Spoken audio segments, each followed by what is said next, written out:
Nationalism in this country and around the world, and a recap of the vice presidential debate. This is Talking Points.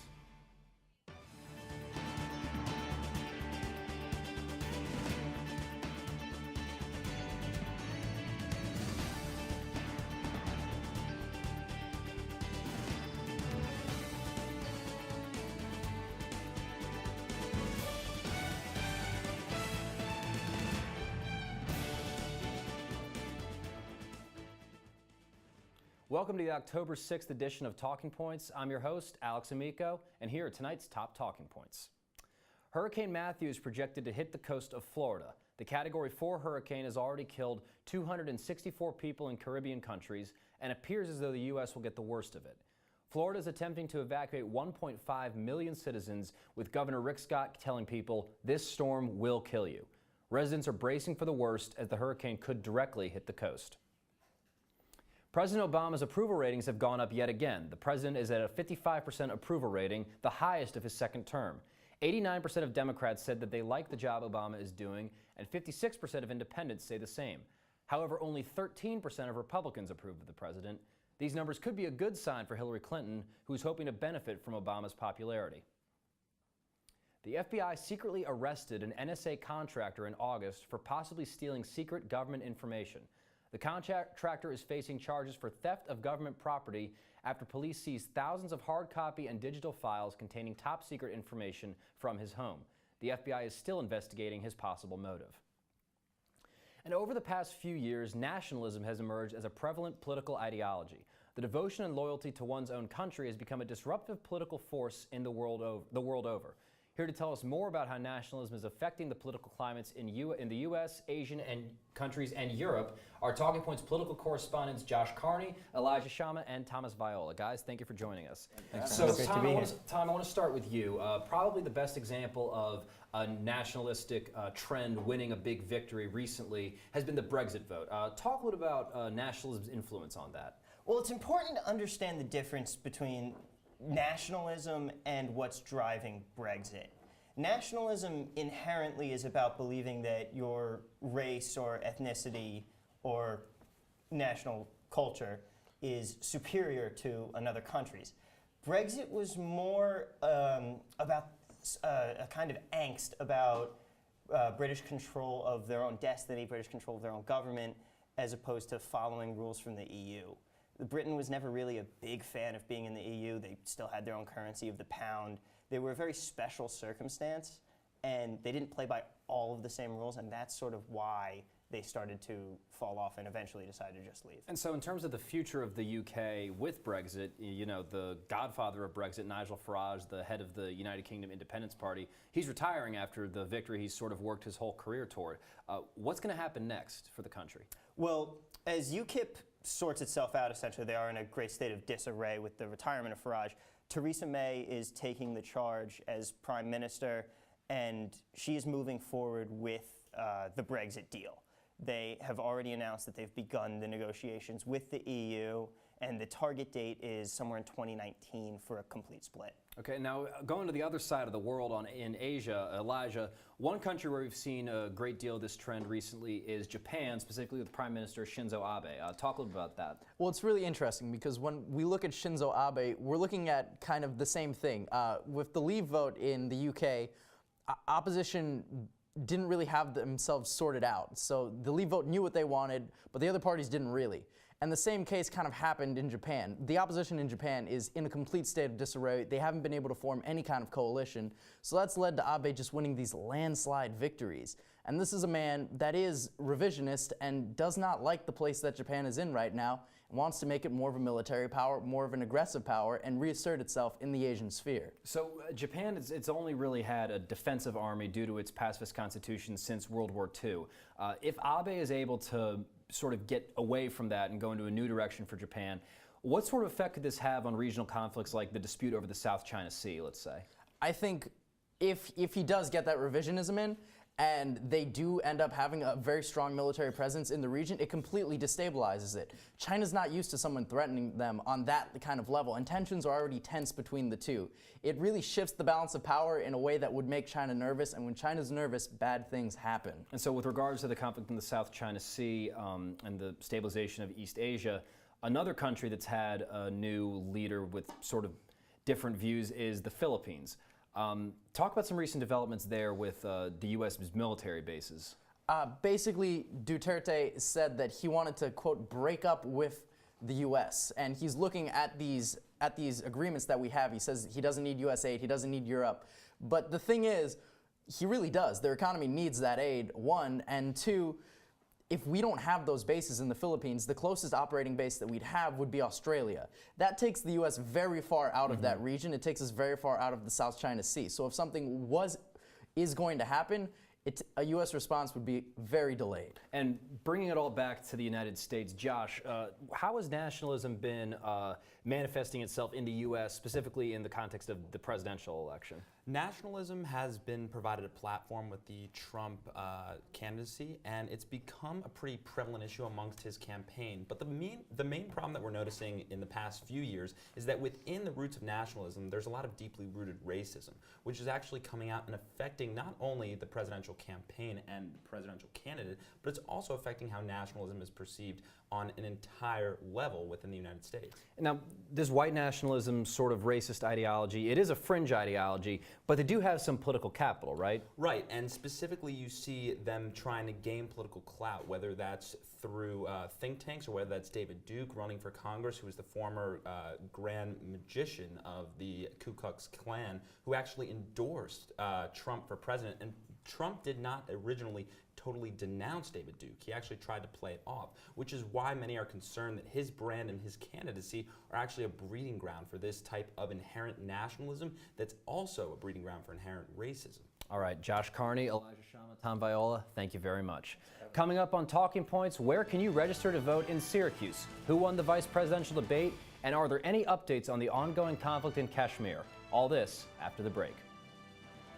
Here's your check.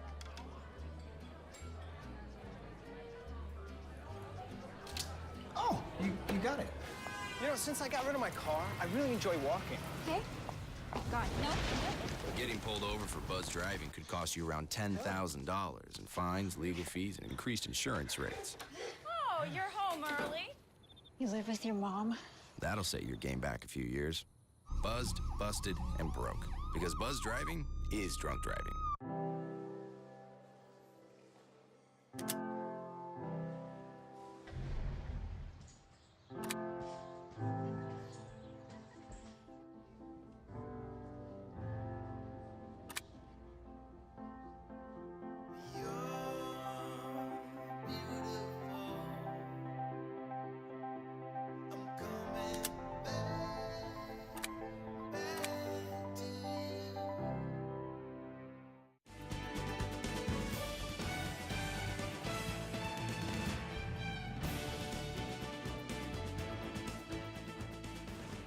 We are just over 4 weeks from Election Day, and college students are faced with the challenge of deciding the best place to cast their ballot, back home or here in Syracuse. Talking Points contributor Joey Lino has the story. It's election year again, and with voting day just over a month away, we are right in the middle of voter registration season. The last day to register to vote in the state of New York is October 14th. With the deadline fast approaching, students are faced with deciding to register here in Syracuse or back at home. A lot of people don't understand that being registered here and having legislation here really affects them. It affects how they live their lives as a Syracuse University student. This is where you are for 9 months out of the year. This is where your vote really counts.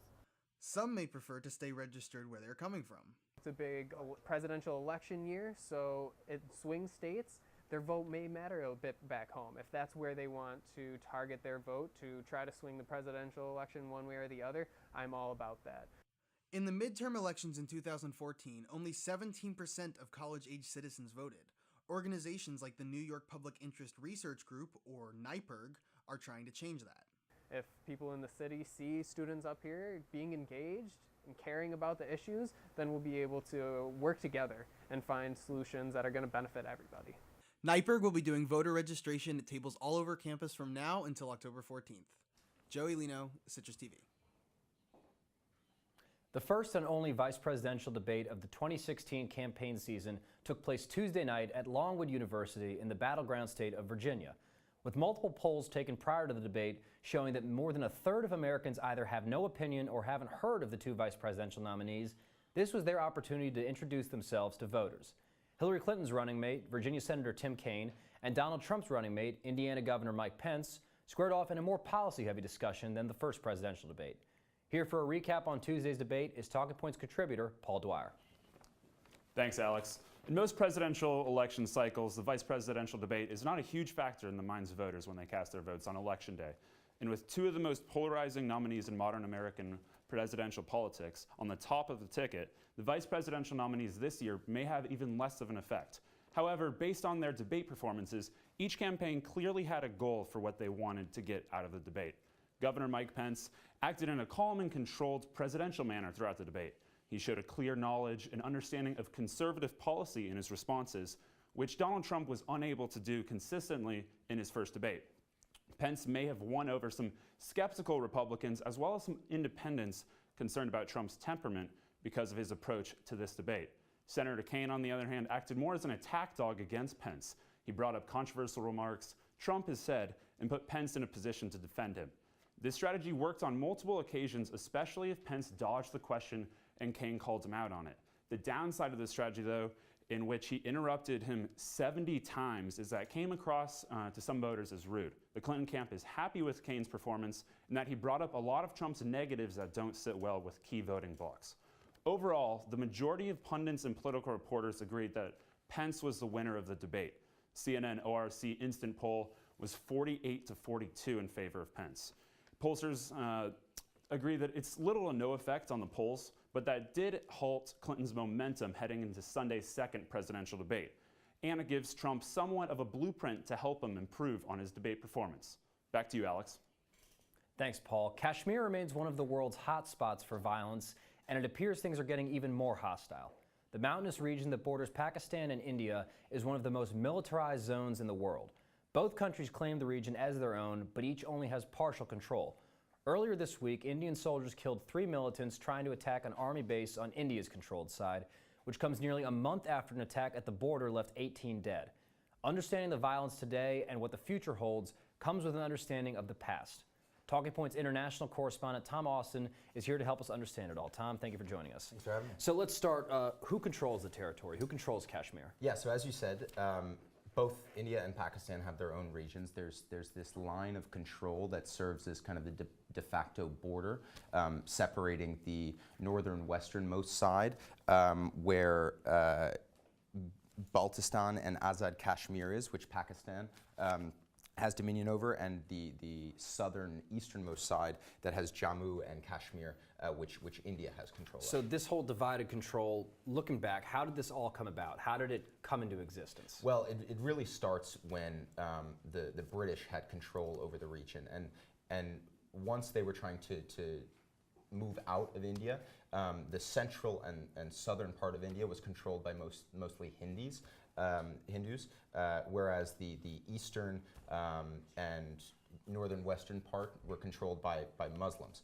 So those parts were partitioned into what is now India and Pakistan and what was East Pakistan. So this has been a conflict that's been going on for decades. What is the international community's view on it? Well, right now, the international community really sees Pakistan as being the aggressor, and India is styling itself as this victim, and that Pakistan is a state sponsor of terrorism, and they're really trying to spin themselves as such in the international community. Just recently, Russia, the U.S., China all condemned what they believe to be a terrorist attack that you had referred to earlier that left 18 dead around the border. So the Kashmir conflict is one of these sort of perpetual states of violence in the world. It's similar to Israel and Palestine. Is there any hope for peace or cooperation in the future to resolve it?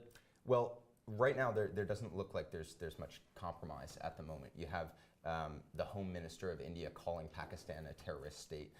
One of the leading officials in India's ruling party had said, regarding retaliation, he said one tooth, the complete jaw. And there still is, an armed insurgence in the Indian held territory of Kashmir. So things aren't really looking up right now. So it's an ongoing conflict. It's heated up recently. What are the prospects for future violence in the region? Well, one thing that had been released, just days ago was the Indian generals, the Indian military had gone to the government and said that they wanted to develop a 6-month plan where they would go into Pakistani-held territory and root out the terrorist organizations that they believed were operating there. So that could be something in the future. Tom Austin, thank you for joining us. Right. Coming up on Talking Points, how has Donald Trump's campaign fared since the first debate last week? And is America's public opinion on capital punishment changing? We'll answer these questions after the break.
Donald Trump has had a bad week and a half.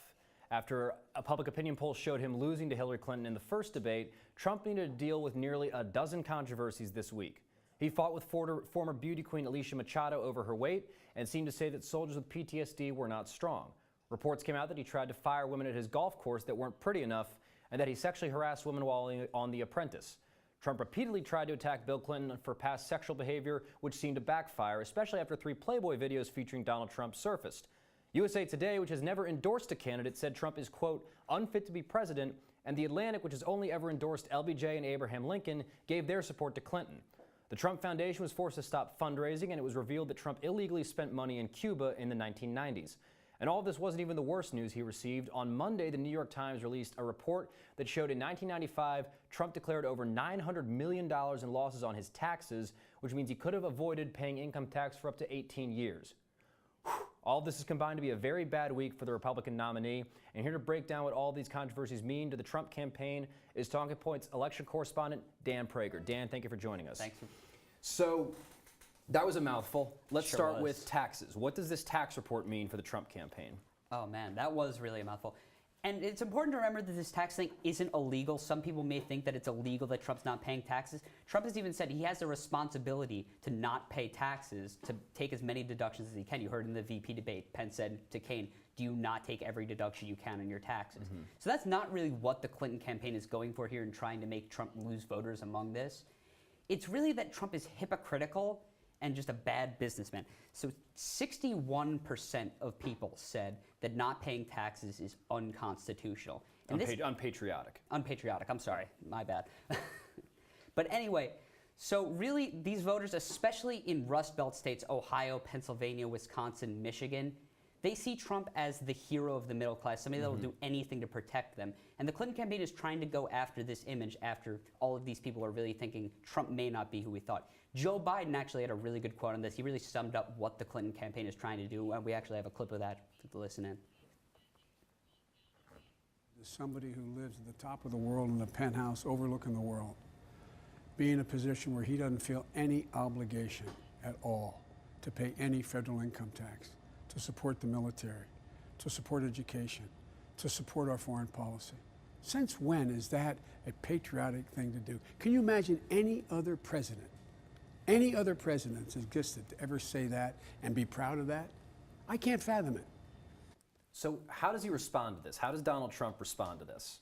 It's really hard to do so. I said before, he's talking about he's allowed to do this. He's saying he's a good businessman. He's smart for doing this.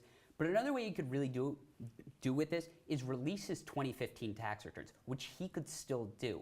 They're not technically under audit, so he wouldn't be breaking that promise that the Clinton campaign would go after him.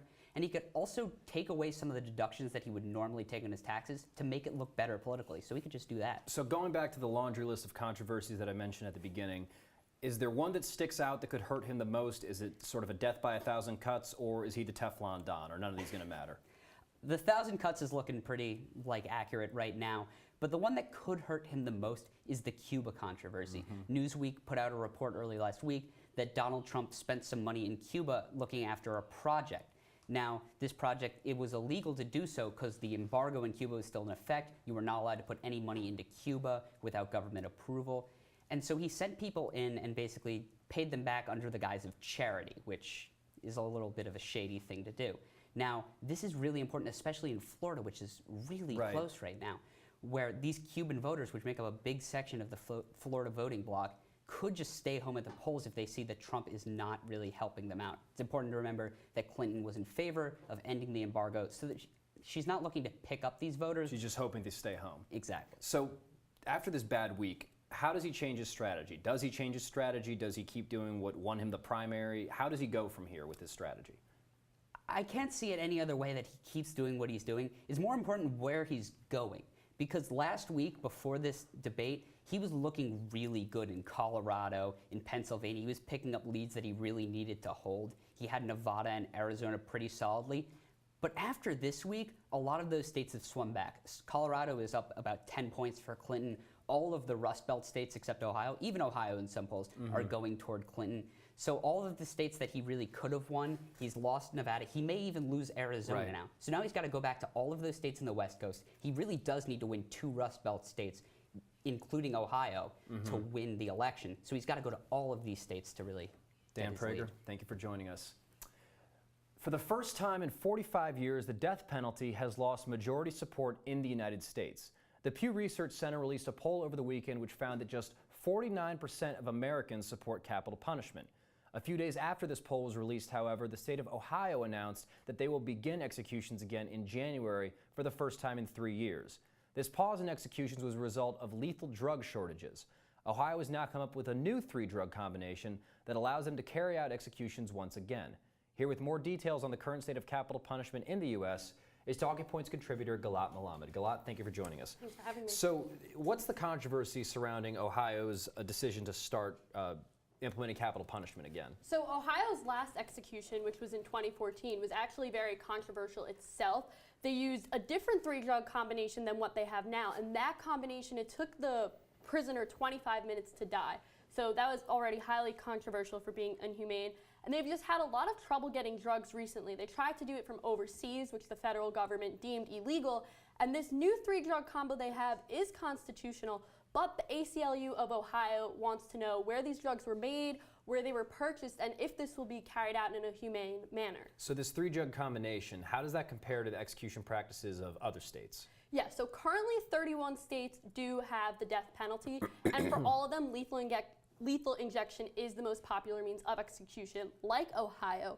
One of the drugs in this 3-drug combo is midazolam, and a handful of other states use that one, but not in this particular drug combination that Ohio has, which is unlike all the other states. And looking ahead to the future of capital punishment, like you said, it's 31 states. It's been going down in recent years. Nebraska has a ballot initiative this year.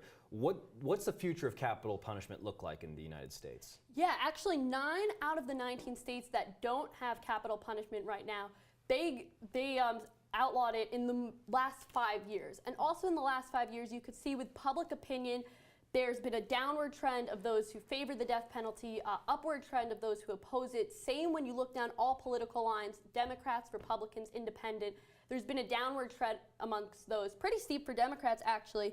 So we don't expect to see more capital punishment anytime soon. If anything, it'll stay the same in very red states where Republicans still favor the death penalty, 72%. And California also has a ballot in November to outlaw the death penalty there, and it being a very blue state with only 34% of Democrats supporting the death penalty, it's very likely that they could outlaw it too. So if this is such a closely divided issue, if it's almost 50-50, why have we not heard more about it this election? You know, it is a very closely divided issue. The thing is, it's the state's decision whether they want the death penalty or not. So that goes into play part of it, because regardless of who the president is, they can't do much about the death penalty. But both Trump and Clinton actually support the death penalty. Clinton, in more of a laid-back manner, she refers to it as, quote, for particularly heinous crimes. Trump is more outward with his favoring of the death penalty. It's interesting, though, because actually in the VP debate on Monday, the death penalty was brought up, and Kaine actually... He's a Catholic who said he personally opposes Exactly. it, but he carried it out as governor of state. Galat Exactly. Mohammed, thank you Yes. very much for joining us. We'll be right back after the break.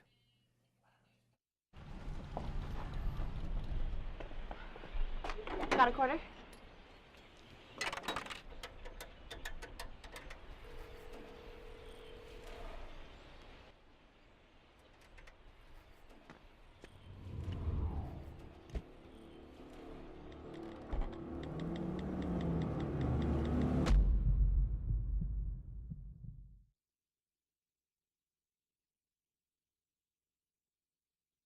They said I have troll teeth. That my voice sounded like a possessed baby doll. That no one would ever love someone as stupid as me. That I was fat, ugly. Disgusting. The effect of bullying is potent. We will no longer be the silent majority. Now, when you see online bullying, there's something you can do about it. We're gonna take action with the I. I am a witness. I am a witness. I am a witness. I am a witness. I am a witness, and so are you.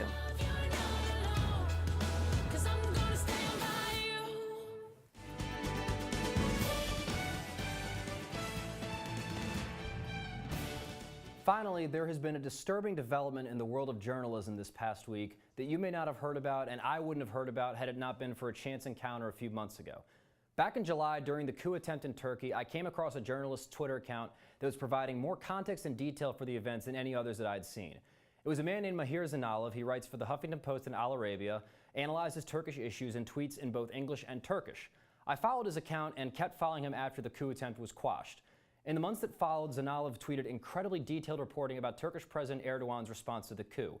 It was unsettling, to say the least. It included lists of media outlets and universities that the president had shut down, lists of journalists and political opponents who were being jailed, and the one that disturbed me the most, a member of the administration telling a cheering crowd that the coup supporters would, quote, beg for death. Just this past week, Zanalov announced that Twitter had blocked his Turkish language account from being viewed in Turkey. He followed it up by tweeting dozens of other journalists' accounts that had also been blocked from being viewed in Turkey.